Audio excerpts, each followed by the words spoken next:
A lejohet ndarja nëse burri pin duhan më sheftas? Jo, nuk e shoh si veprim këta që duhet me nxit gruan më nda prej këtij burri.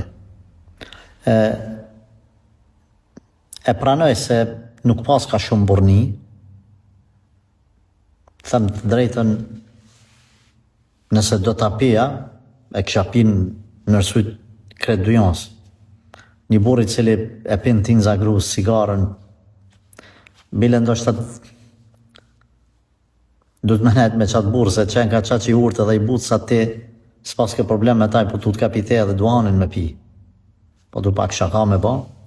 Për ndryshe, në bazë të mësimeve, nëse i përmbledhin fetare, nuk na aludon mësimet e fesë, apo nuk na aludojnë mësimet e fesë që personin fjalë, dhe më dhanë nëse pin vetëm duanin, vetë që të keqe e ka, që me unda gruja me insistu më unda prej ti, parimisht jo.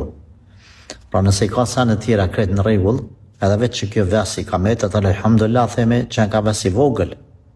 Çdo njeri ka një vezvese, ka një pikë të dobët, ka një vrejtje.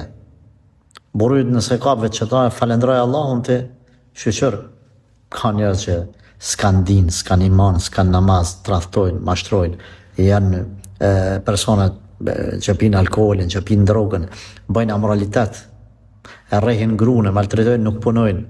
Nëse burrit nuk i ka krejt çdo që përmenda, ose shumicën e këtyne, vetëm thjesht duhani, unë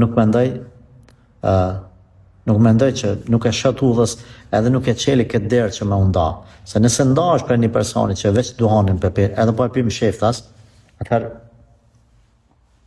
a mendon që ki me gjetë burë tjetër hala ma të mirë se kjo, nuk ta kisha këshillu parimisht, as nuk po të nja, as nuk om nja, as nuk i di rrethana tjera. Por nëse vetëm që kjo është sebepi, kujdes, ndoshta nuk mund me duru erën ti e krejt ato i kuptaj.